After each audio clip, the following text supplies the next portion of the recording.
నమస్కారం. ప్రతిధ్వనికి స్వాగతం. మాజీ ముఖ్యమంత్రి వైఎస్ రాజశేఖర రెడ్డి సోదరుడు మాజీ మంత్రి వైఎస్ వివేకా హత్య కేసు సుప్రీంకోర్టులో మరో కొత్త మలుపు తిరిగింది. ఈ కేసులో ఇప్పటికే మాజీ సీఎం జగన్ రెడ్డి సోదరుడు వైఎస్ అవినాష్ రెడ్డి సహా పలువురు నిందితులు బెయిల్పై ఉన్న విషయం తెలిసిందే. తాజాగా అవినాష్ రెడ్డి బెయిల్ రద్దు కోరుతూ వివేక కుమార్తె డాక్టర్ సునీతారెడ్డి దాఖలు చేసిన పిటిషన్పై విచారణ సందర్భంగా 3 కీలక అంశాలపైన సిబిఐ అభిప్రాయాలు కోరింది సుప్రీంకోర్టు. ఈ కేసులో ఇంకా తదుపరి దర్యాప్తు అవసరమా? కడప కోర్టులో ఏపీ ప్రభుత్వం దాఖలు చేసిన క్లోజర్ రిపోర్టుపై మీ అభిప్రాయం ఏంటి? కోర్టులో కేసు ట్రయల్ అండ్ తదుపరి దర్యాప్తు ఏకకాలంలో కొనసాగవచ్చా అనే అంశాలపై సిబిఐ స్టాండ్ చెప్పమంది. వారి సమాధానాల ఆధారంగా కేసు తర్వాత విచారణ ఉంటుందని తెలిపింది. కేసు ప్రాధాన్యత రీత్యా ప్రస్తుతం రాష్ట్ర రాజకీయాల్లో ఉత్కంఠగా మారిన ఈ అంశంపై ప్రతిధ్వని ప్రత్యేక చర్చ చేపట్టింది. ఇవాళ చర్చలో పాల్గొంటున్న వారు నర్రా శ్రీనివాస్ గారు, హైకోర్టు న్యాయవాది, పోతుల బాలకోటయ్య గారు, రాజకీయ విశ్లేషకులు, అలాగే రవిశంకర్ రెడ్డి గారు, రాజకీయ విశ్లేషకులు. నర్రా శ్రీనివాస్ గారు, ఇప్పుడు వైఎస్ వివేకా హత్య కేసుకు సంబంధించి సుప్రీంకోర్టులో తాజా పరిణామాల ప్రాధాన్యత ఏంటి? సిబిఐని 3 అంశాలపై అభిప్రాయాలు కోరడం ఎందుకు ఉత్కంఠను పెంచిందంటారు? ఇప్పుడు ఈ కేసులో ప్రధానంగా చూస్తే ఇప్పుడు 6 సంవత్సరాల నుంచి ఈ కేసు విచారణ జరుగుతూ ఉంది. గతంలో మనందరికీ తెలుసు, సిబిఐ అధికారుల్ని బెదిరించి సిబిఐ అధికారులు అరెస్ట్ చేయడానికి వెళ్ళినప్పుడు సిబిఐని అడ్డుకోవడమే కాకుండా అనేక సందర్భాల్లో ఇన్వెస్టిగేషన్ని హ్యాంపర్ చేశారు, ప్రివెంట్ చేశారని చెప్పేసి అనేకమైన అంశాలు వెలుగులో వచ్చినాయి. అయితే గతంలోనే ఆ తెలంగాణ హైకోర్టు ఇచ్చినటువంటి బెయిల్ ఉత్తర్వులు, అంటే అవినాష్ రెడ్డి గారికి ముందస్తు బెయిల్ని మంజూరు చేయడంతో ఆ బెయిల్ని వ్యతిరేకిస్తూ సిబిఐ మరియు ఈ కేసులో విక్టిమ్ అయినటువంటి, అంటే వాళ్ళ ఫాదర్ చనిపోయారు కాబట్టి డాక్టర్ సునీత గారు గౌరవ సుప్రీంకోర్టుని ఆశ్రయించారు. ఈ నేపథ్యంలో గతంలోనే కొన్ని అభిప్రాయాల్ని, అదేవిధంగా ఈ కేసు విచారణ సందర్భంలో న్యాయమూర్తులు కొన్ని కామెంట్స్ని చేయడం జరిగింది. ఇప్పుడు తాజాగా వచ్చినటువంటి పరిణామంలో 3 అంశాల మీద ఒక క్లారిటీ కావాలని అడిగింది. అంటే ఈ కేసులో ఇన్వెస్టిగేషన్ గతంలోనే గౌరవ సుప్రీంకోర్టు ఏప్రిల్ కల్లా విచారణని పూర్తి చేయాలని చెప్పేసి ఒక డెడ్లైన్ ఇచ్చింది. ఈ నేపథ్యంలో ఆ తర్వాత ఏం జరిగింది, ఇంకా ఇన్వెస్టిగేషన్లో ఏమైనా అంశాలు తేలాల్సి ఉందా? ఇప్పుడు ఎందుకంటే సహజ న్యాయ సూత్రాల్లో ఏమవుతుందంటే, ఒకసారి బెయిల్ ఇచ్చిన తర్వాత దాన్ని రద్దు చేయడం అనేటువంటి చాలా అరుదైన సందర్భంలో జరుగుతుంది. బహుశా నేను అనుకోవటం సుప్రీంకోర్టులో ఎలాంటి అరుదైనటువంటి సందర్భం ఏమైనా ఉందా అంటే, ఈ కేసు మనం గతంలో చూసినట్టుగా, మీడియా రిపోర్ట్స్లో చూసినట్టుగా అనేకమైనటువంటి కీలకమైనటువంటి సాక్షులు మరణిస్తూ ఉన్నారు. కాబట్టి సిబిఐ ముఖ్యంగా ఇన్వెస్టిగేషన్ ఏజెన్సీ ఏం చర్యలు తీసుకుంది, అదేవిధంగా ఇన్వెస్టిగేషన్ ప్రోగ్రెస్ ఏంటి, లేకపోతే కేసు విచారణ అదేవిధంగా ట్రయల్ 2 ఒకే సందర్భంలో చేయడానికి అవకాశం ఉందా, లేదా క్లోజర్ రిపోర్ట్ మీద మీ అభిప్రాయం ఏమిటి అనేటువంటిది చేసింది. అయితే ఇప్పుడు ఏమవుతుందంటే, సహజ న్యాయ సూత్రాల ప్రకారం ఒక్కసారి బెయిల్ మంజూరు చేసిన తర్వాత అది రద్దు చేయాలంటే చాలా పెక్యులర్ సర్కమ్స్టాన్సెస్ ఉండాలి. బహుశా నేను అనుకోవటం సుప్రీంకోర్టు న్యాయమూర్తులు ఈ అంశంపై కేంద్రీకరించి ఒకవేళ అలాంటి అరుదైన అంశాలు ఏమైనా ఈ కేసులో ఉన్నాయా, బెయిల్ రద్దు చేయడానికి అవసరమైనటువంటి అవకాశాలు లేదా అటువంటి సందర్భం ఏమైనా ఎరైజ్ అయిందా అనేటువంటిది ఇన్వెస్టిగేషన్ ఏజెన్సీ నుంచి తెలుసుకోదలుచుకున్నారు. వీటితో పాటుగా ఇక్కడ ప్రధానంగా ఏంటంటే, ఈ కేసు ఇప్పుడు కొన్ని సంవత్సరాల నుంచి 6 సంవత్సరాల నుంచి ఇన్వెస్టిగేషన్ ఉంది. దీని మీద అనేకమైనటువంటి భిన్నాభిప్రాయాలు, అనేకమైనటువంటి వాదనలు ఉన్న నేపథ్యంలో, రెండోది ఎక్యూజ్డ్గా ఇన్వాల్వ్ అయినటువంటి వాళ్ళు కూడా పై స్థాయిలో ఉండటం, కొంచెం పొజిషన్లో ఉండటం, వాళ్ళు పొలిటికల్ పవర్స్లో ఉండటం, ఇలాంటి అంశాల నేపథ్యంలోనే ఈ కేసు సరైనటువంటి క్రమంలో ఇన్వెస్టిగేషన్ జరుగుతుందా లేదా అనేటువంటిది కూడా సుప్రీంకోర్టు తెలుసుకునేటువంటి అవకాశం ఉంది. దాన్ని బట్టి ఏమవుతుందంటే, ఒకవేళ అలాంటి సందర్భాలు ఏమైనా ఉండి బెయిల్ రద్దు చేయడానికి కావాల్సిన కంపెలింగ్ రీజన్స్ ఉంటే మాత్రం బెయిల్ రద్దు అయ్యేటువంటి అవకాశం కూడా ఉంటుంది. దాన్ని అసర్టైన్ చేసుకోవడం కోసం బహుశా న్యాయమూర్తులు ఈ 3 అంశాలని సిబిఐకి మీరు ఏం చేయదలుచుకున్నారు, ఇన్వెస్టిగేషన్ ఏంటి, ఇంకేదైనా ఉందా, క్లోజర్ రిపోర్ట్ వచ్చిన తర్వాత ఫైల్ చేసిన తర్వాత ఇంకా ఫర్దర్ ఇన్వెస్టిగేషన్ ఏం చేయాల్సి ఉంటుంది, ఒకవేళ కాదు సాక్ష్యం ఆల్రెడీ జరుగుతూ ఉంటే ఇంకొకటి ఏంటంటే లీగల్ పారామీటర్స్లో ఒకవేళ ఎవరైనా ముద్దాయిల్ని చేర్చదలుచుకుంటే కొంతమంది విట్నెస్ని ఎగ్జామిన్ చేసిన తర్వాత కూడా చేర్చడానికి అవకాశం ఉంది. దానికి సిఆర్పిసిలో కానీ కొత్తగా వచ్చినటువంటి బిఎన్ఎస్ఎస్లో కానీ నియమ నిబంధనలు ఉన్నాయి. కాబట్టి జరిగేటువంటి తంతును బట్టి, తీరును బట్టి ఇలాంటి అవకాశాలు ఏమైనా ఉన్నాయా అనేటువంటి మల్టీ డైమెన్షన్లో ఆలోచించి న్యాయమూర్తులు ఇటువంటి కామెంట్స్ చేసి ఉంటారని నేను అనుకుంటా ఉన్నాను. బాలకోటయ్య గారు మాజీ మంత్రి, ఒక మాజీ ముఖ్యమంత్రికి సోదరుడు, ఇంకొక మాజీ ముఖ్యమంత్రికి బాబాయ్. ఆయనకు సంబంధించిన ఈ కేసు రాష్ట్ర రాజకీయాల్లో ఉన్నటువంటి ప్రాధాన్యత ఏంటి? కేసుకి ప్రసాద్ గారు నమస్తే. మీకు వీక్షకులకి, ఈటీవీ వ్యక్తులకి, వాసు గారికి, అలాగే రవిశంకర్ రెడ్డి గారికి కూడా నమస్కారాలు.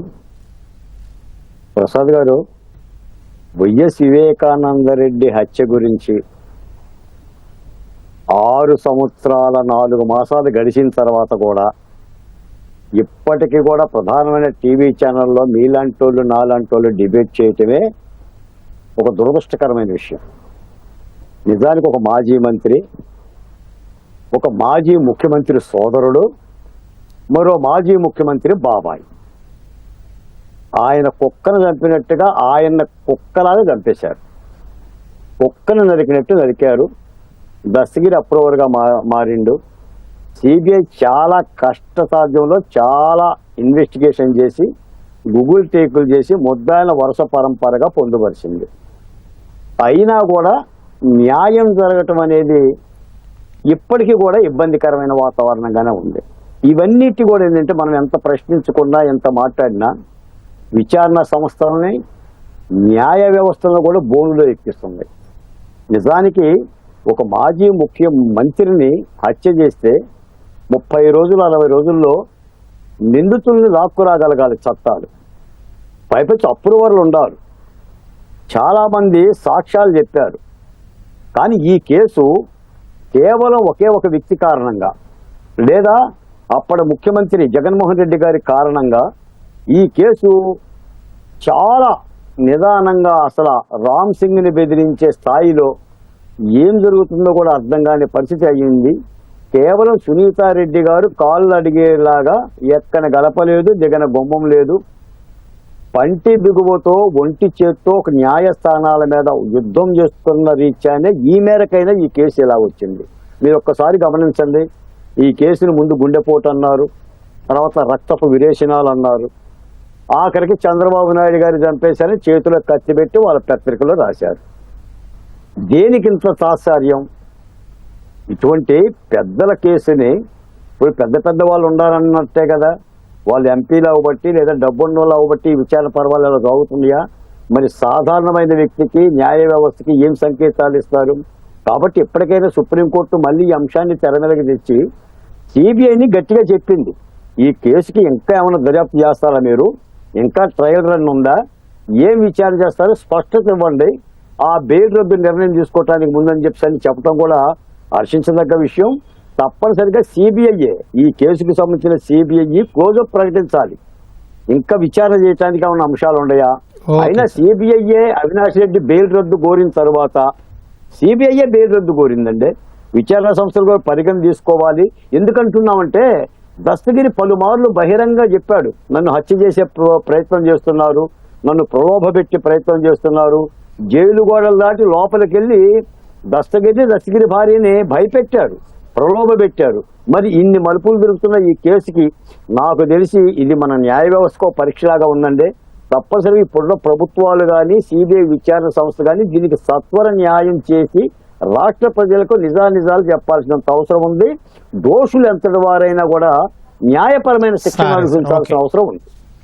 రవిశంకర్ రెడ్డి గారు, ఈ కేసులో సిబిఐ దర్యాప్తు అవసరమా అని సుప్రీంకోర్టు అడిగిన ప్రశ్న, దీని యొక్క ప్రాధాన్యత ఏంటి? అలాగే సిబిఐ ఇచ్చే సమాధానం ఎంత ముఖ్యమైందంటారు? సిబిఐకి ఇది ఒక సవాల్లా కనబడుతుంది ఈరోజు. ఎందుకనంటే సిబిఐకి ఇచ్చిన తర్వాత ఈ కేసు త్వరగా పరిష్కారం అవుతుందని, దోషులకు శిక్ష పడుతుందని, సునీతకి వైఎస్ వివేకానందరెడ్డి కుటుంబానికి న్యాయం జరుగుతుందని అందరూ ఆశించినారు. వాళ్ళే కాకుండా కడప జిల్లా ప్రజలు, రాష్ట్ర ప్రజలు కూడా ఆశించినారు. దురదృష్టం ఏమిటంటే సిబిఐ వచ్చిన తర్వాత కూడా ఈ కేసు ఇంకా కొలిక్కి రాలేదు. పైపెచ్చు సిబిఐని ఈరోజు దర్యాప్తు అవసరమా అనే ప్రశ్న వేసేదాకా సిబిఐ తెచ్చుకుందని చెప్పి నేను అనుకుంటున్నాను. సిబిఐ ఒక రకంగా చెప్పాలంటే సుప్రీంకోర్టు ముందర సిబిఐ దోషిగా నిలబడింది. ఈరోజు సిబిఐ ఈరోజు దీన్ని సవాల్గా తీసుకొని పరిష్కారం చేయాల్సిన అవసరాన్ని ఈ సందర్భంగా సుప్రీంకోర్టు న్యాయమూర్తులు ప్రస్తావించినారని చెప్పి నేను అనుకుంటా ఉన్నాను. ఎందుకనంటే సిబిఐ యొక్క సమాధానమే ఈరోజు చాలా కీలకమైంది. సిబిఐ గనక సరైన దిశలో ప్రయాణం చేస్తే ఈ కేసు త్వరగా పరిష్కారం అయ్యే అవకాశం ఉంది. నాలుగు రోజులు స్పీడ్గా విచారణ చేస్తారు, 4 నెలలు విచారణ ఆపేస్తారు, మళ్ళా 3 రోజులు స్పీడ్గా విచారణ చేస్తారు, మళ్ళా 3 రోజులు విచారణ ఆపేస్తారు. ఈ కేసుకు సంబంధించిన ప్రతిదీ మొదటి నుంచి వివాదాస్పదమే, ప్రతిదీ అనుమానాస్పదమే, ప్రతిదీ ముందుకు సాగకుండా ముందరకాళ్ళ బంధం పడుతూనే ఉన్నది. మొదట ఈ కేసుకు సంబంధించి జరిగిన పరిణామాలన్నీ అందరికీ తెలుసు. ఈరోజు ఇంతకుముందు మాట్లాడిన వాళ్ళు చెప్పినట్టు సునీత కానీ లేకపోతే సిబిఐ కానీ ఇద్దరు బెయిల్ రద్దు కోసం పిటిషన్ వేసినారు. బెయిల్ రద్దు విచారణనే ఇన్ని రోజులు పట్టింది. అసలు ఈ కేసులో ఎవరైతే ముద్దాయిలు ఉన్నారో వాళ్ళు కొంతమంది చనిపోతున్నారు, ఇంకొంతమంది మమ్మల్ని చంపేస్తారని భయపడిపోతున్నారు.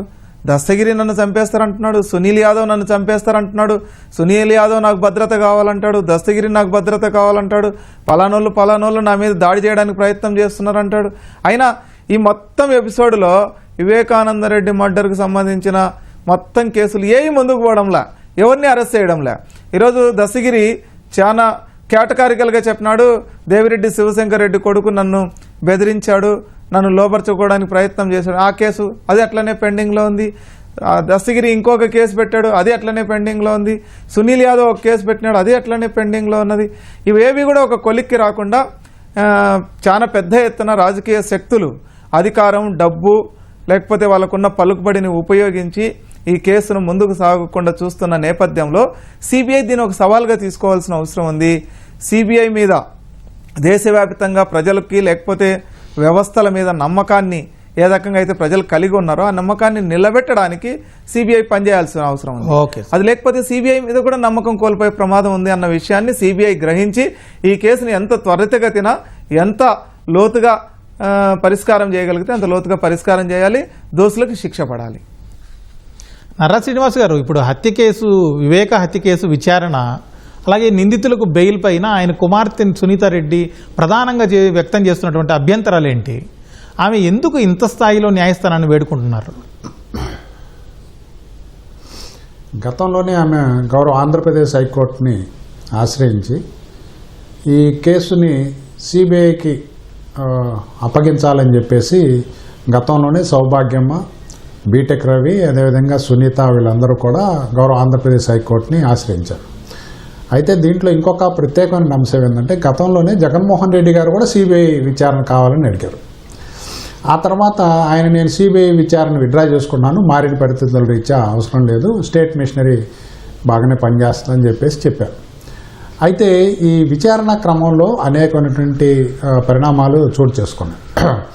మనందరికీ తెలుసు, కర్నూలులో అరెస్ట్ చేయడానికి వెళ్ళినప్పుడు వాళ్ళు ఒక హాస్పిటల్లో ఉన్న మదర్ని, అవినాష్ రెడ్డి గారు వాళ్ళ మదర్ని చేర్పించడం, ఆ తర్వాత హాస్పిటల్ చుట్టూ వాళ్ళ మంది మాగాదు వచ్చి సిబిఐ అధికారుల్ని బెదిరించడం, అక్కడ ఉన్నటువంటి లోకల్గా ఉన్నటువంటి ఎస్పీ కూడా ఇప్పుడు అరెస్ట్ చేసే పరిస్థితి కనుక వచ్చేటట్లయితే శాంతి భద్రతలకు విఘాతం కలుగుతుందని పేర్కొనడం, ఇవన్నీ చేశారు.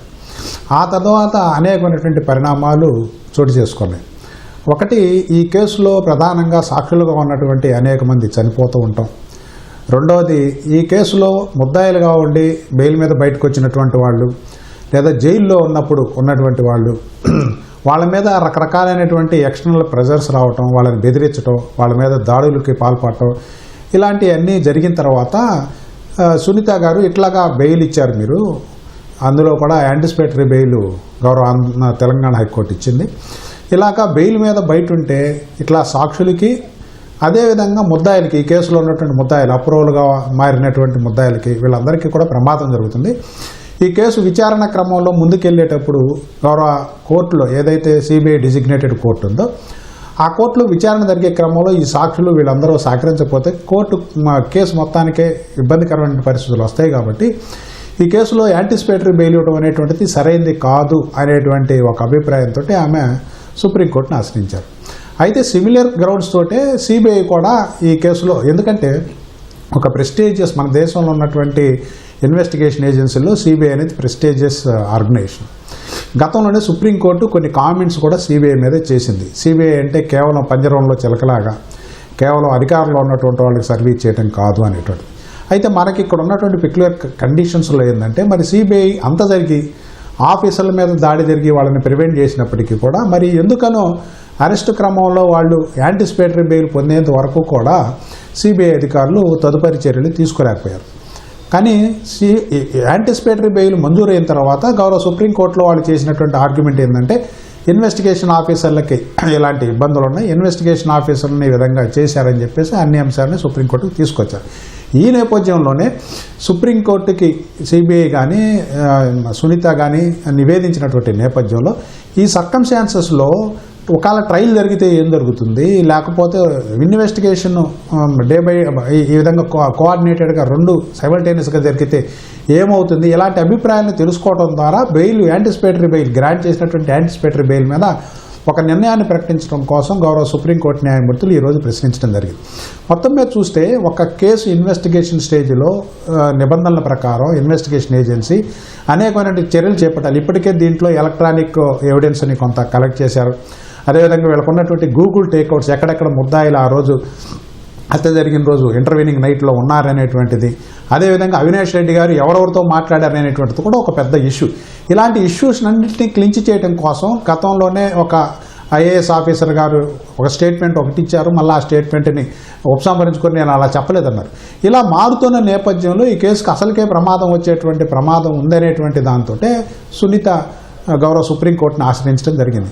అయితే ఇవన్నీ క్లించ్ చేస్తే ఏంటంటే ఇన్వెస్టిగేషన్ ఒక పర్ఫెక్ట్గా చేసి ఈ సాక్ష్యాలన్నింటినీ కోర్టు ముందు ప్రవేశపెట్టగలిగితే దాని వెనక ఎంత పెద్దలున్నా ఇంకా అనేకమైనటువంటి సందర్భాల్లో వచ్చినటువంటి చర్చ ఏంటంటే అవినాష్ రెడ్డి గారు ఆ రోజు ఎవరితోటి మాట్లాడారు, ఆ కాల్లో ఏం మాట్లాడారు, ఎవరికి ముందుగా ఇన్ఫార్మ్ చేశారు, ఇలాంటి అంశాలన్నింటినీ కూడా ఇన్వెస్టిగేషన్ ఏజెన్సీ ముందు కొంత సందేహాలు ప్రకటించినప్పటికీ ఆ విధమైనటువంటి ప్రోబును ముందుకు తీసుకెళ్ళకపోయింది.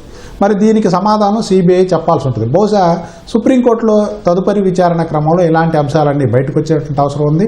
అలాగనే సునీత వాళ్ళ తరపున లాయర్లు కూడా ప్రముఖంగా వాదిస్తున్నది ఏంటంటే బెయిల్ పొందడం ద్వారా సాక్షులు ఈ విధంగా ఇబ్బంది పడతా ఉన్నారు, కేసు ముందుకు వెళ్ళటం లేదు, కేసు విచారణ క్రమంలో ముందుకు వెళ్ళాలేనంటే బెయిల్ రద్దయితే తప్ప ఇంకో పరిష్కారం లేదనేటువంటిది ఆమె అభిప్రాయంగా కనబడతా ఉంది. కాబట్టి వీటన్నిటిని పరిశీలించినప్పుడు సుప్రీంకోర్టు ఒక నిర్ణయానికి రావడానికి చాలా యాప్ట్ క్వశ్చన్స్ని సిబిఐ ముందు పెట్టింది. సిబిఐ అధికారులు గతంలో ఏం జరిగిందో వాళ్ళ యొక్క అనుభవాన్ని దృష్టిలో పెట్టుకొని కోర్టుకు నివేదించే నేపథ్యంలో కోర్టు తదుపరి చర్యలు తీసుకోవడానికి అవకాశం ఉంది. బాలకోట గారు, ఇప్పుడు వివేక హత్య కేసు సంబంధించి జగన్ ముఖ్యమంత్రిగా ఉన్నప్పుడు ఏమన్నారంటే 2 కళ్ళ సిద్ధాంతం ఒకటి చెప్పారు. ఒక కన్ను మరో కన్ను పొడుచుకుంటుందా అంటూ చాలా అమాయకంగా ప్రశ్నించారు ఆయన.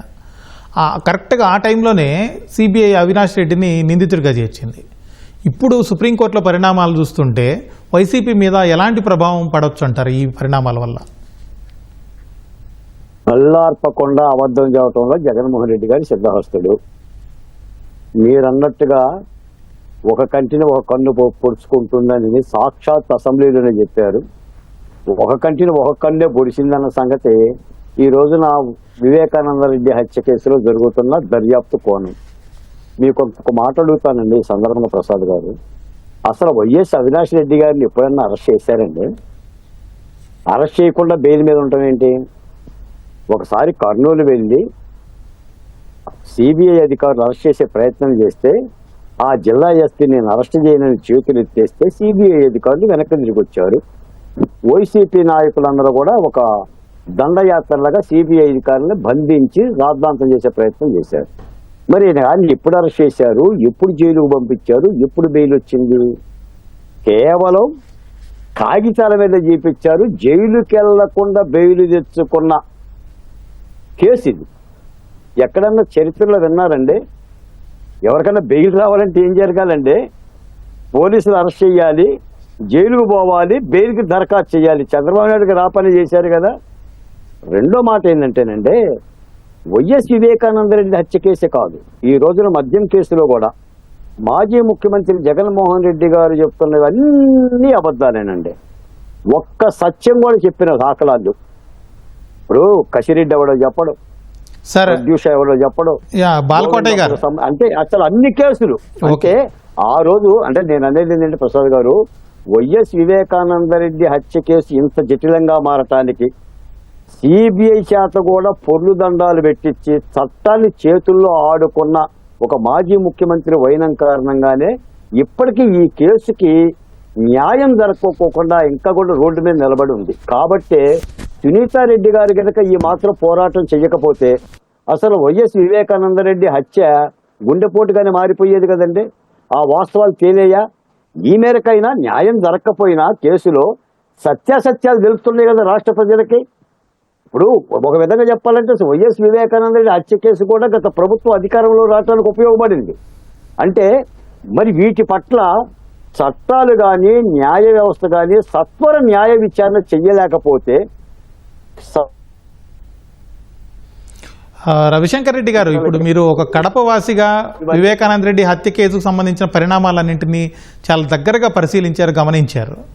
అప్పట్లో ఈ కేసు విచారణ సజావుగానే జరిగిందని మీకు అనిపించిందా? అది వివేక కుటుంబ సభ్యులు ఇప్పటికీ ఇంత ఆవేదనతో ఉండడానికి కారణాలేంటి? వివేకానంద రెడ్డి హత్య కేసు సజావుగా విచారణ జరగలేదు అన్నది ఆ విచారణ చేసిన అధికారులకు తెలుసు, ఆ విచారణ చేయించిన రాష్ట్ర ప్రభుత్వానికి తెలుసు, ఆ తర్వాత వచ్చిన సిబిఐకి తెలుసు, అందరికీ తెలుసు ఈ విషయం. కాబట్టే రాష్ట్ర ప్రజలు వివేకానంద రెడ్డి మర్డర్ కేసును కూడా ఒక సమస్యగా భావించి రాష్ట్రంలో జగన్మోహన్ రెడ్డి ప్రభుత్వానికి వ్యతిరేకంగా తీర్పు ఇవ్వడంలో ఇది ఒక కీలకంగా పనిచేసింది అన్నది కూడా సత్యమే. వివేకానంద రెడ్డి హత్య కేసు గనక సక్రమంగా విచారించబడి ఉండి ఆ విచారణని రాష్ట్ర ప్రభుత్వం సరిగా గైడ్ చేసి ఉండింటే రాష్ట్ర ప్రభుత్వానికి అంత డ్యామేజ్ అయి ఉండేది కాదు. కాబట్టి జగన్మోహన్ రెడ్డి ఇప్పటికీ నన్ను ఎందుకు ఓడించినారో తెలియదు అన్న అమాయకపు ప్రశ్నలు వేయడం మానేసి నిజంగా ఎందుకు ఓడించినారో తెలుసుకోదలుచుకుంటే ఇట్లాంటి కారణాలు బోలెడన్ని కనబడతాయి. వివేకానంద రెడ్డి హత్య కేసు దాంట్లో న్యాయం జరగకపోవడం అన్నది కూడా రాష్ట్ర ప్రజల్ని తీవ్రంగా బాధించినటువంటి విషయం. ముఖ్యంగా కడప జిల్లా ప్రజల్ని అత్యంత ఎక్కువ బాధించింది. కడప జిల్లా చరిత్రలోనే ఎన్నడూ లేనంతగా వైసీపీ ఓడిపోయిన దానికి కూడా ఇదే కారణం. ఇంకా చెప్పాలంటే వైఎస్ వివేకానంద రెడ్డి కడప జిల్లా ప్రజల జీవితాల్లో మమేకమైనటువంటి ఒక రాజకీయ నాయకుడు. మిగతా వాళ్ళ మాదిరి కాదు వివేకానంద రెడ్డి జీవితం, మిగతా వాళ్ళ రాజకీయ నాయకులు లాంటి వాడు కాదు వివేకానంద రెడ్డి. అతను ఒక popular politician in Kadapa district. కాబట్టి అది అందరికీ తెలిసినటువంటి విషయం. రెండోది, ఎందుకు వేదన చెందుతున్నారు అని అంటే తన సొంత సునీతమ్మ కానీ సౌభాగ్యమ్మ కానీ ఎందుకు వేదన చెందుతున్నారంటే సొంత తమ్ముణ్ణి, రాజశేఖర రెడ్డి ఒక ముఖ్యమంత్రి తమ్ముణ్ణి, ఒక ముఖ్యమంత్రి బాబాయిని, లేకపోతే ఒక మాజీ మంత్రిని, ఒక మాజీ ఎంపీని తన అన్న ముఖ్యమంత్రిగా ఉండి న్యాయం చేయలేదు అన్న వేదన, అన్న బాధ చాలా ఘోరంగా ఉన్నది వాళ్ళకి. ఇది పైపెచ్చు వాళ్ళు ఈ వివేకానంద రెడ్డి హత్య కేసును పరిష్కారం చేయడానికి ప్రతిగా పరిష్కారం చేయకపోగా వాళ్ళు ఏం చేసినారంటే వివేకానంద రెడ్డి క్యారెక్టర్ని చాలా చెడ్డగా చూపించడం, సునీత మీద దాడి చేయడం, రాజశేఖర్ మీద దాడి చేయడం, లేకపోతే వైఎస్ వివేకానంద రెడ్డి కుటుంబాన్ని పలుచన చేయడానికి సాక్షి నిండా వార్తలు రాయించడం, ఇవన్నీ కూడా వాళ్ళని చాలా వేదనకు గురి చేసినాయి. కాబట్టి సహజంగానే సునీత కానీ లేకపోతే సౌభాగ్యమ్మ కానీ తీవ్రమైన వేదనతో ఉన్నారు. వాళ్ళ వేదన న్యాయమైనది, ఆ వేదనకు పరిష్కారం లభించాల్సిన అవసరం ఉంది. ఆ పరిష్కారం ముద్దాయిలకు శిక్ష పడ్డమే అన్నది కడప జిల్లా ప్రజల యొక్క అభిప్రాయం. నర్రా శ్రీనివాస్ గారు, ఇప్పుడు కడప కోర్టులో ఆంధ్రప్రదేశ్ రాష్ట్ర ప్రభుత్వం దాఖలు చేసిన కేస్ క్లోజర్ రిపోర్టు పైన కూడా సిబిఐ అభిప్రాయాన్ని కోరింది సుప్రీంకోర్టు. ఈ అంశం యొక్క ప్రాధాన్యత ఏంటి? అంటే గతంలో ఈ ముద్దాయిలు బెయిల్కి అప్లై చేసినటువంటి నేపథ్యంలో సుప్రీంకోర్టులో కొన్ని వాదనలు జరిగినాయి. ఈ సుప్రీంకోర్టులో జరిగినటువంటి వాదనలో ఇట్లా ఇయర్స్ టుగెదర్ ఎన్ని సంవత్సరాలు ఇన్వెస్టిగేషన్ చేస్తూ ఉంటారు, మీకు ఎంత డెడ్ లైన్ కావాలని చెప్పి సుప్రీంకోర్టు గతంలో ప్రశ్నించింది. ఆ ప్రశ్నించిన నేపథ్యంలో ఏప్రిల్ మంత్ ఎండింగ్ కల్లా మేము ఇన్వెస్టిగేషన్ కంప్లీట్ చేస్తాము ఈ కేసులో క్లోజర్ రిపోర్ట్. కాబట్టి సుప్రీంకోర్టు ప్రశ్నించినటువంటి నేపథ్యంలో ఉత్పన్నమైనటువంటి ఆ సమస్య, దాన్ని ఇన్వెస్టిగేషన్ ఏజెన్సీ ఈ విధంగా మేము పూర్తి స్థాయిలో విచారణ చేశాము, ఇంకా కొన్ని ఆస్పెక్ట్స్ మిగిలి ఉన్నా ప్రాథమికంగా చూస్తే అనేకమైనటువంటి కోణాల్లో నుంచి దర్యాప్తు పూర్తి చేయడం జరిగిందనేటువంటి ఒక క్లోజర్ రిపోర్ట్ని కడప కోర్టుకు సమర్పించింది. అయితే ఇక్కడ మనం గమనించాల్సింది ఏంటంటే, ఒకవేళ కొన్ని సందర్భాల్లో ఛార్జ్షీట్ ఫైల్ అయిన తర్వాత కొత్త అంశాలు కనుక ఏమైనా వెలుగులోకి వస్తే మరలా ఇన్వెస్టిగేషన్ ఏజెన్సీ ప్రొసీజర్ కోర్టులో ఉన్నటువంటి నిబంధనలకు అనుగుణంగా కోర్టు పర్మిషన్ అడిగి ఉత్తరోత్తర ఫర్దర్ ఇన్వెస్టిగేషన్ చేయడానికి పర్మిషన్ తీసుకోవచ్చు. ఆ విధంగా కోర్టులు పర్మిషన్ ఇచ్చినటువంటి సందర్భాలు కూడా ఉంటాయి. ఎందుకంటే కొన్ని సందర్భాల్లో టైం బౌండ్లో ఇన్వెస్టిగేషన్ చేయాలి. అంటే ముద్దాయి అరెస్ట్ అయ్యి జైల్లో ఉండి జ్యుడిషియల్ రిమాండ్లో ఉన్న నేపథ్యంలో 90 రోజుల్లో కనుక ఇన్వెస్టిగేషన్ కంప్లీట్ చేయకపోతే ఆ ముద్దాయికి స్టాట్యూటరీ బెయిల్ వచ్చేటువంటి అవకాశం ఉంది. అంటే ఇక మెరిట్స్ తోటి పని లేకుండా 90 రోజుల్లో ఇన్వెస్టిగేషన్ కంప్లీట్ కాకపోతే అతనికి ఆటోమేటిక్గా బెయిల్ వచ్చేటువంటి నిబంధనలు మన ప్రొసీజర్ కోడ్లో ఉన్నాయి, క్రిమినల్ ప్రొసీజర్ కోడ్ నిబంధనలు. కాబట్టి ఈ కొన్ని సందర్భాల్లో ఇలాగా ముద్దాయిలు అంటే ప్రాథమికంగా ఏంటంటే కేసు ఇన్వెస్టిగేషన్ స్టేజ్లో ముద్దాయిలుగా ఉన్నంత మాత్రాన అతని మీద నేరం నిరూపణ అయినట్టు కాదు. కాబట్టి కోర్టులు ఇలాంటి డ్యూ డెలిజెన్స్ని పాటించడం ద్వారా ముద్దాయిల యొక్క రైట్స్ని యాజ్ వెల్ యాజ్ విక్టిమ్ యొక్క రైట్స్ని ప్రొటెక్ట్ చేయడానికి బ్యాలెన్సింగ్ ట్రెండ్ని కోర్టులు అడాప్ట్ చేసుకుంటాయి. ఈ నేపథ్యంలో సుప్రీంకోర్టు ఆ విధంగా మీకు ఎంత టైం కావాలన్నప్పుడు గతంలో సిబిఐ అధికారులు మేము టైం బౌండ్లో ఇన్వెస్టిగేషన్ కంప్లీట్ చేస్తామన్న నేపథ్యంలోనే క్లోజర్ రిపోర్ట్ సబ్మిట్ చేశారు. అయితే సబ్సిక్వెంట్గా అనేకమైనటువంటి డెవలప్మెంట్స్ జరిగి జైల్లోకి వెళ్ళిన తర్వాత కూడా ముద్దాయిల్ని బెదిరించడం లేకపోతే సాక్షులు చనిపోవటం ఇలాంటి పరిణామాల నేపథ్యం. ఎందుకంటే ఈ కేసు మొట్టమొదటి దగ్గర నుంచి కూడా చాలా అనుమానాస్పదంగా ఉంది. మొదట గుండెపోటు అన్నారు, తర్వాత గాయాలైతే పడిన తర్వాత గాయాలైనవి అన్నారు, ఆ తర్వాత గొడ్డల పోట్లు ఉన్నాయన్నారు. పోస్ట్ మార్టం నివేదిక బయటకు వచ్చిన తర్వాత 7 గొడ్డల పోట్లు ఉన్నాయనే దాంతో ఖచ్చితంగా ఇది హత్య అనేటువంటిది ఒక ప్రాథమిక నిర్ధారణ ఇన్వెస్టిగేషన్ ఏజెన్సీకి రావడం జరిగింది. ఆ తర్వాత ఎవరు చేశారనేటువంటి దాంట్లో అనేకమైనటువంటి ఇప్పుడు మిగతా వక్తలు చెప్పినట్టుగా ఈ శత్రువులు ఉన్నారు ఆయనకి, లేకపోతే ఆయనకి ఏదో సంబంధాలు ఉన్నాయి, ఆ సంబంధాల రీత్యా రకరకాల కారణాలు ఉన్నాయి, దానికి వాళ్ళు కావచ్చు వీళ్ళు కావచ్చు అని. అంటే అదే వ్యక్తులు ముందు ఇమ్మీడియట్గా కాజ్ ఆఫ్ డెత్ ఏంది అనేటువంటి దాంట్లో ఇది మర్డర్ కాదు ఇది గుండెపోటు అని చెప్పి ఆ తర్వాత ఎవరో కారణం అప్పుడు అధికార పక్షంలో ఉన్నటువంటి కారణం లేదంటే ఆయనకున్న శత్రువుల కారణం ఉన్నాయి. ఇలాగే డిఫరెంట్ వర్షన్స్ వచ్చిన తర్వాత పోలీస్ అధికారులు కూడా ఏంటంటే ఈ డిఫరెంట్ వర్షన్స్ అని క్లించ్ చేసుకొని పూర్తి స్థాయిలో ఇన్వెస్టిగేషన్ కంప్లీట్ చేయాల్సినటువంటి బాధ్యత ఉంది. కాబట్టి సబ్సిక్వెంట్గా ఏమైనా డెవలప్మెంట్స్ వచ్చి ఈ డెవలప్మెంట్స్ నేపథ్యంలో తదుపరి విచారణ చేయాలంటే ఖచ్చితంగా కోర్టు పర్మిషన్ తీసుకోవాలి. అందుకని సుప్రీంకోర్టు ఆ నేపథ్యంలోనే మరి క్లోజర్ రిపోర్ట్ అయిన తర్వాత ఇన్వెస్టిగేషన్ మొత్తం కంప్లీట్ అయితే మరి ఇంకా మీరు ఏ ఇన్వెస్టిగేషన్ చేయాలా అనేటువంటి నేపథ్యం కూడా దానికి క్లారిటీ ఇవ్వమని చెప్పేసి కూడా అడిగింది. అలాగనే సైమల్టేనియస్గా విచారణ ఒకవైపు, అదేవిధంగా కోర్టులో విచారణ, పోలీసు విచారణ, కోర్టులో విచారణ, ట్రయల్ అంటారు దాన్ని. ఈ రెండు ఒకేసారి చేసేటువంటి అవకాశం నేపథ్యం ఉందా అనేటువంటిది కూడా ప్రశ్నించడం జరిగింది. ఇది దాని నేపథ్యం. బాలకోటయ్య గారు, ఇప్పుడు 2019కి ముందు జగన్మోహన్ రెడ్డి సిబిఐ విచారణ అడిగారు వివేక హత్య కేసులో. ఆయన అధికారంలో రాగానే అదే సిబిఐ విచారణ వద్దని చెప్పారు. చివరికి సునీతారెడ్డి హైకోర్టులో పోరాడి సిబిఐ విచారణ తెచ్చుకున్నారు. ఈ పరిణామాలన్నీ ఈ జగన్మోహన్ రెడ్డి కావచ్చు, అలాగే వైసీపీ తీరుపైన సాధారణ ప్రజల్లో ఎలాంటి అనుమానాలు కలిగిస్తున్నాయంటారు? జగన్మోహన్ రెడ్డి గారు వద్దు అంటే వద్దు, కావాలంటే కావాలి. That is YS Jaganmohan Reddy. రెండవ ప్రపంచ యుద్ధంలో హిట్లర్ కూడా గ్లోబ్తో ఆటాడుకుంటాడు కాలతో తంతు.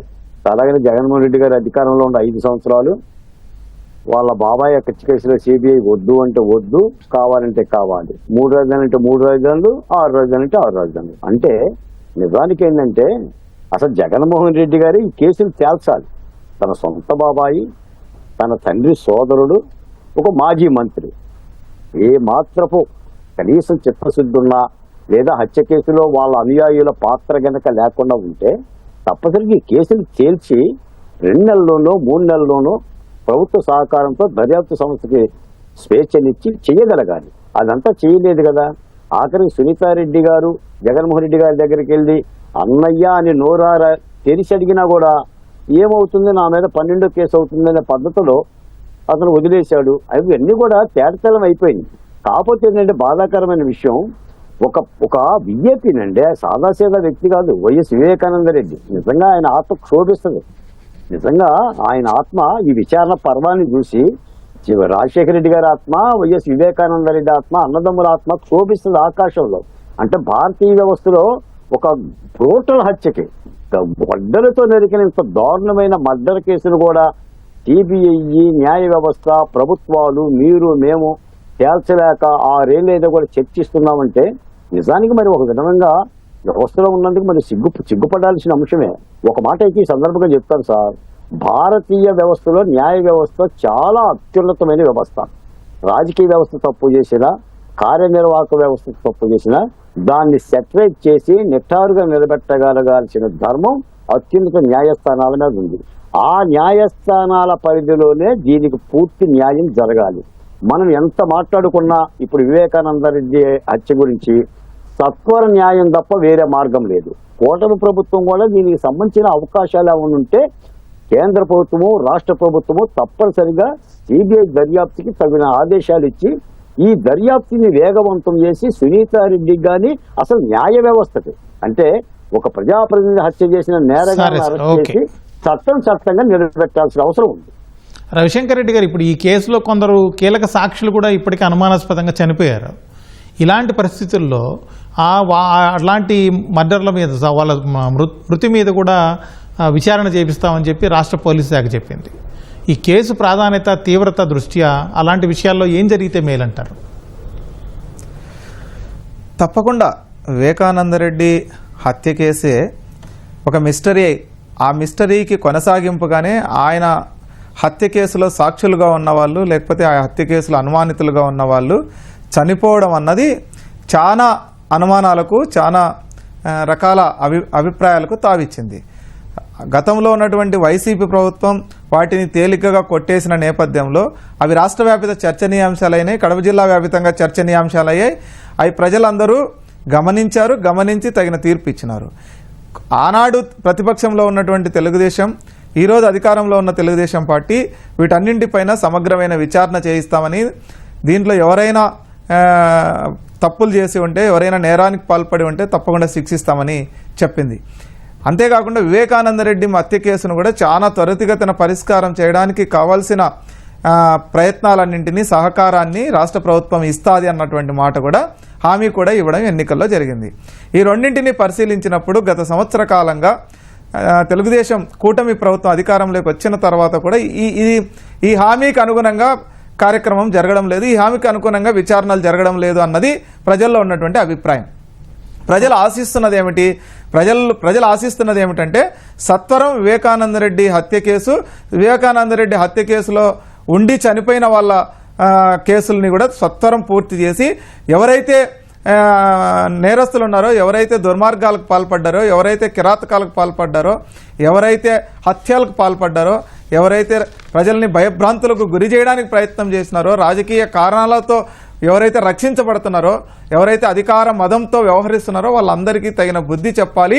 ఈ ప్రభుత్వం అట్లా చేస్తుందన్న ఆకాంక్షతోటి ఆశతోటి ప్రజలు ఉన్నారు. దాన్ని నెరవేర్చాల్సిన బాధ్యత కూటమి ప్రభుత్వం పైన ఉన్నది అని నేను స్పష్టంగా చెప్పదలుచుకున్నాను. నర్రా శ్రీనివాస్ గారు, ఇప్పుడు ఒకవైపు కోర్టులో కేసు ట్రయల్, ఇంకొక వైపునేమో దర్యాప్తు సమాంతరంగా జరిగిన ఘటనలు గతంలో ఎప్పుడైనా ఉన్నాయా? అలాగే సుప్రీంకోర్టు సిబిఐకి వేసినటువంటి 3 ప్రశ్నల్లో ఈ అంశం యొక్క ప్రాధాన్యత ఏంటి? అంటే ఇది ఒక ఇంట్రెస్టింగ్ క్వశ్చన్ అండి. ఎందుకంటే సహజంగా నేర విచారణ జరిగిన తర్వాత ఇన్వెస్టిగేషన్ అధికారులు ఫైనల్ రిపోర్ట్ లేదా ఛార్జ్షీట్ ఫైల్ చేస్తారు.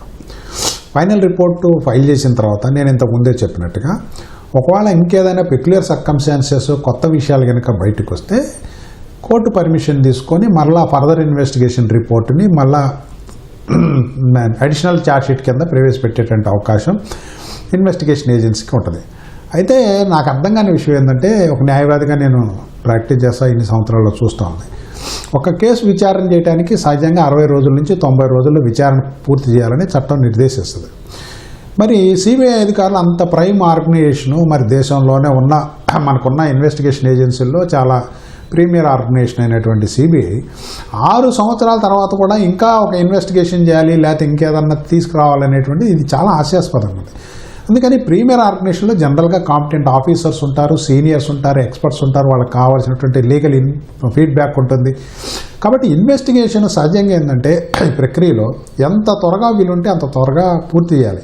ఈ కేసులో ఎలక్ట్రానిక్ ఫార్మ్ ఆఫ్ ఎవిడెన్స్తో సహా గూగుల్ టేక్అవుట్స్ అనేకటువంటి అంశాలను ముందే తీసుకొచ్చి పెట్టామని చెప్పేసి స్వయాన ఈ అవినాష్ రెడ్డి గారి బెయిల్ ఆర్గ్యుమెంట్ జరిగేటప్పుడే కోర్టులో తెలంగాణ హైకోర్టులో వాళ్ళు సిబిఐ వాళ్ళు కౌంటర్స్ చేశారు, సుప్రీంకోర్టులో కూడా కౌంటర్స్ చేశారు.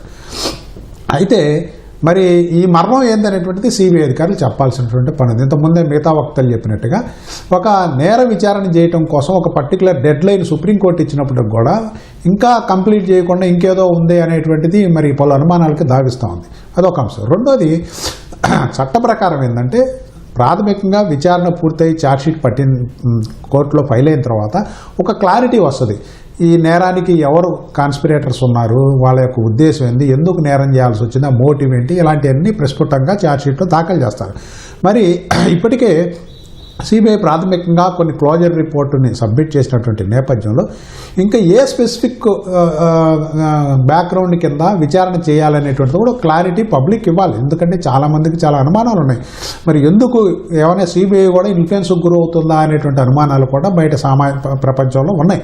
కాబట్టి వీటిని రెండోది ఏంటంటే, ఒక్కసారి ట్రయల్ స్టార్ట్ చేసిన తర్వాత నేను మళ్ళా ఇంకొక కొత్త అంశాన్ని కనుక్కున్నాను, లేకపోతే ఇంకొక కొత్త అంశాన్ని మీకు ఛార్జ్షీట్ రూపంలో సమర్పిస్తానంటే మిగతా ముద్దాయిలు దాన్ని అడ్వాంటేజ్గా తీసుకున్నటువంటి అవకాశం ఉంది. అంటే దీన్ని డీనోవా ట్రయల్ అంటారు లీగల్ పారామీటర్లో చెప్పాలంటే.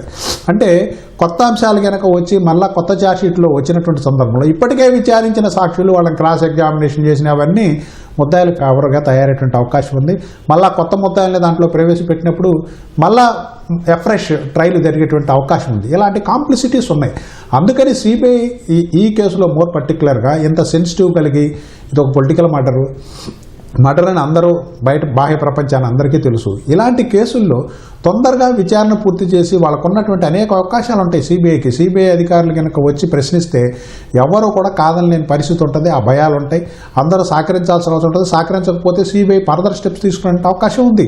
మరి ఇంత ఉన్నప్పుడు ఒక ప్రత్యేక టీంని, ఎందుకంటే ఇది కూడా మీరు ఇంకొక విషయం చెప్పాల్సింది ఏంటంటే, సుప్రీంకోర్టు ఒక స్పెషల్ ఇన్వెస్టిగేషన్ టీంని దీంట్లో సిట్ని ఏర్పాటు చేసింది సిబిఐ అధికారులతోటి.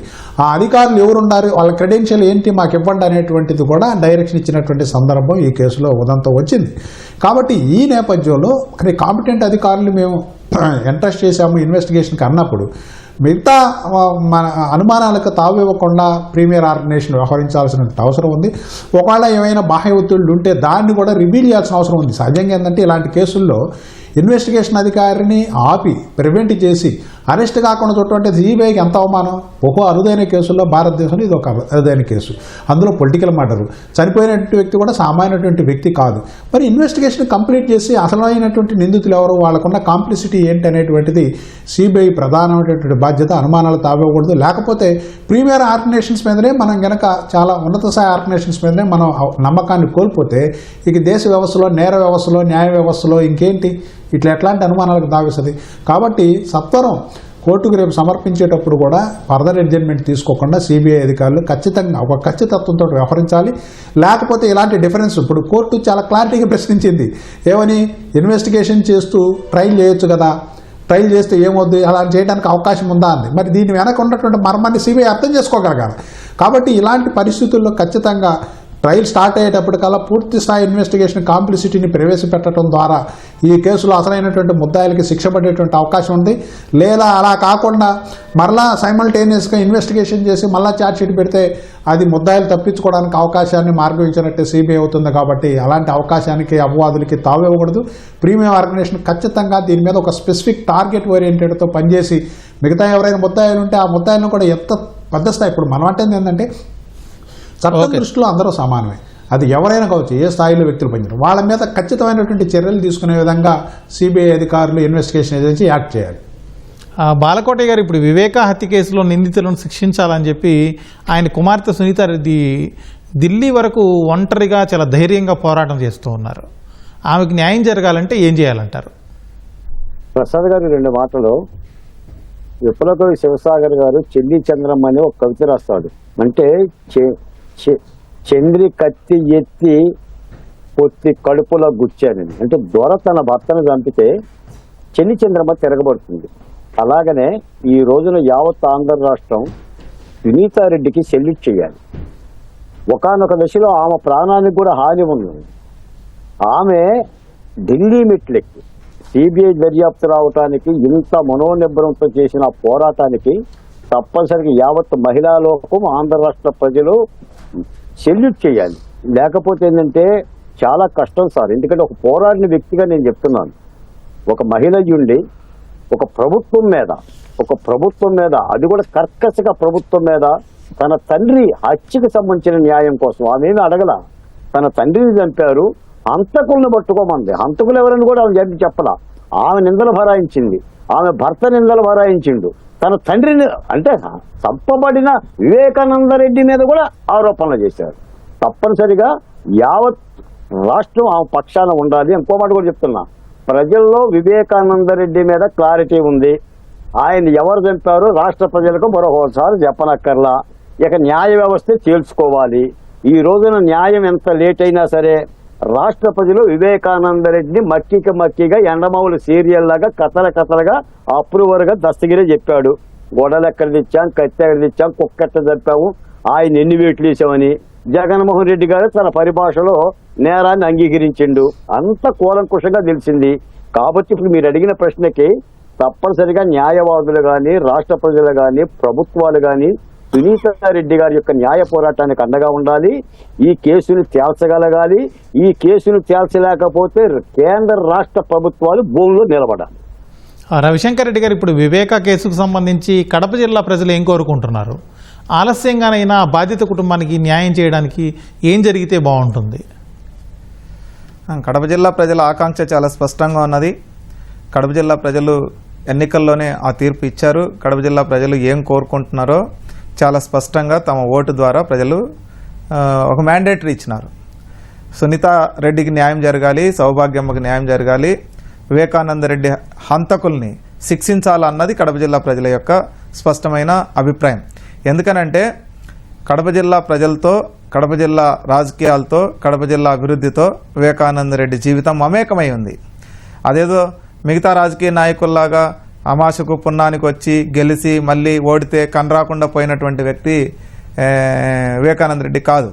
ఓ 40 సంవత్సరాల పాటు కడప జిల్లా రాజకీయాల్లో తనదైన ముద్ర వేసినవాడు, తనదైన పాత్ర పోషించినవాడు, నాయకులకు, ప్రజలకు అందరికీ అందుబాటులో ఉన్నవాడు. ముఖ్యంగా నాలాంటి వాళ్ళు చెప్పాలంటే కమ్యూనిస్టు ఉద్యమాలకు కూడా, లెఫ్ట్ ఆర్గనైజేషన్స్తో కూడా కలిసి పనిచేసినటువంటి ఒక మంచి వ్యక్తి. సహజంగానే కడప జిల్లా ప్రజలు ఒక మంచి వ్యక్తిని హత్య చేసినటువంటి కిరాతకులకు శిక్ష పడాలని చెప్పి కోరుకుంటున్నారు. ఆ శిక్ష వేయడంలో ఎవరైతే దుర్మార్గులు ఉన్నారో వాళ్ళకి శిక్ష వేయకపోతే మాత్రం ఖచ్చితంగా కడప జిల్లా ప్రజలు తిరుగుబడతారు, పోరాడతారు. ఆ శిక్ష పడేటంత వరకు కూడా ప్రజలు వివేకానంద రెడ్డి కుటుంబానికి, వివేకానంద రెడ్డికి అండగా నిలబడతారన్నది ఎన్నికల ద్వారా స్పష్టమైంది. రానున్న కాలంలో కూడా అదే జరుగుతుందని చెప్పి నేను చెప్పదలుచుకున్నాను. నేను ముఖ్యంగా చెప్పదలుచుకుంది ఏంటంటే, వివేకానంద రెడ్డి హత్య ఆంధ్ర రాష్ట్ర రాజకీయాల్లో ముఖ్యమంత్రి చంద్రబాబు చెప్పినట్టు ఒక కేస్ స్టడీగా పనిచేస్తున్న నేపథ్యంలో దాన్ని రాష్ట్ర ప్రభుత్వం కూడా, ఇంకా చెప్పాలంటే కొందరికి ఉన్న అనుమానం ఏమిటంటే కేంద్రంలోని బీజేపీ ప్రభుత్వమే ఈ కేసును ముందుకు సాగకుండా అడ్డుకుంటుందన్న అభిప్రాయం కూడా ఉన్నది. కాబట్టి కూటమి ప్రభుత్వంలో బీజేపీ కూడా భాగస్వామిగా ఉంది. కాబట్టి జగన్మోహన్ రెడ్డి యొక్క అనుచరులు చేసినటువంటి దుర్మార్గాన్ని బీజేపీ ప్రభుత్వం అడ్డుకట్ట వేస్తున్నది, ముందుకు పోకుండా అన్న అభిప్రాయం కలుగుతున్న నేపథ్యంలో దీన్ని నివారించడానికైనా కూటమి ప్రభుత్వం ఈ కేసును త్వరితగా పరిష్కారం చేసి న్యాయం చేయడం ద్వారా మేము చాలా న్యాయబద్ధంగా వ్యవహరించినాం, ఇచ్చిన మాటకు కట్టుబడి ఉన్నాం, సునీత కుటుంబానికి లేకపోతే వివేకానంద కుటుంబానికి న్యాయం చేసింది కూటమి ప్రభుత్వం అని రుజువు చేసుకోవాల్సిన బాధ్యత కూడా ఈ ప్రభుత్వం మీద ఉందని చెప్పి నేను భావిస్తున్నాను. నరా శ్రీనివాస్ గారు, ఇప్పుడు అసలు ఈ కేసులో సునీతారెడ్డి పూనుకొని ఆమె పిటిషన్లు వేస్తేనో, ఆమె కోర్టుకు వెళ్తేనే తప్ప అసలు విచారణ జరిగినట్టు కానీ కదులుతున్నట్టు కానీ ఏం కనిపించడం లేదు. ఎందుకు ఇలా జరుగుతుంది? కొంచెం బ్రీఫ్గా చెప్పండి సార్. అదే ఇప్పుడు రవిశంకర్ రెడ్డి గారు చెప్పారు కదా, ఇది అందరికీ పబ్లిక్లో విదితమే. ఎందుకంటే మరి కేంద్రంలో ఉన్నటువంటి ప్రభుత్వం సాక్షాత్తు సిబిఐ అధికారుల మీద దాడి చేసి సిబిఐ అధికారులు మంది మాధ్యమాలతో అడ్డుకుంటే ఏమి చేయలేకపోవటం అంటే మరి వ్యవస్థలు ఎటుపోతున్నాయి. మరి దానికి కేంద్రం ఏం సమాధానం చెప్పాలి? ఒకటి. రెండో అంశం ఏంటంటే, ఇలాంటి ప్రామినెంట్ కేసుల్లో, పొలిటికల్ సెన్సిటివ్గా ఉన్నటువంటి కేసుల్లో సత్వరమైనటువంటి సరైనటువంటి విచారణ జరగకపోతే ఇక సామాన్యుడికి న్యాయం ఎలా జరుగుతుంది? కాబట్టి ఈ రెండు అంశాలను దృష్టిలో పెట్టుకుని ఇప్పుడున్నటువంటి ప్రభుత్వం, రాష్ట్ర ప్రభుత్వం కూడా కేంద్ర దర్యాప్తు సంస్థలకు పూర్తిగా సహకరించి తొందరగా దీనికి ఒక ముగింపు. ఎందుకంటే తొందరగా సాక్ష్యాలను ప్రవేశపెట్టి తొందరగా ఈ కేసు విచారణ జరిగితేనే ఎవరికైనా కనీసం ఈ కేసులో ఇన్వాల్వ్ అయినటువంటి వాళ్ళకి శిక్ష పడేటువంటి అవకాశం ఉంది. ఎప్పుడో లేట్ జరిగేసి కాలయాపన చేసుకునేటట్లయితే ఈ కేసు వీక్ అయిపోయే పరిస్థితి ఉన్నది. ఇప్పుడే బాలకోటయ్య గారు చెప్పినట్టు. ఖచ్చితంగా ఆ విధమైనటువంటి మోటోతోటి ఇన్వెస్టిగేషన్ ఏజెన్సీ కానీ రాష్ట్ర కేంద్ర ప్రభుత్వాలు కానీ పనిచేయాలి. మరి వాళ్ళకు ఉన్నటువంటి కంపల్షన్స్ రీత్యా ఏదైనా మరి దీంట్లో రాజీ పడితే మరి న్యాయం ఎక్కడ దొరుకుతుంది? అందులో ఆమె శతదా పోరాడుతుంది. ఎన్ని పిటిషన్లు వేసింది, ఎన్ని కోర్టులను ఆశ్రయించింది, ఎన్ని సందర్భాల్లో ఆమె లాయర్లు పెట్టుకొని ఢిల్లీ వెళ్ళి హైకోర్టుకి వచ్చి, తెలంగాణ హైకోర్టుకి వెళ్ళి, ఆంధ్ర హైకోర్టుకి వెళ్ళి చాలా ప్రయత్నం చేసింది. ఆ మహాతల్లికి నిజంగా మనం వందనాలు చెప్పాలి. కంక్లూడ్ చేద్దాం. ఎందుకంటే మరి ఆమెకు ఉన్నటువంటి కోపం అది, తన ఎవరో తన ఓకే, కంక్లూడ్ చేద్దాం. తండ్రిని చంపారో ఒక కంక్లూజన్ ఇచ్చి వాళ్ళకి శిక్ష పడాల్సిన అవసరం ఉంది. ఇది వాళ్ళ ప్రతిధ్వని. నమస్కారం.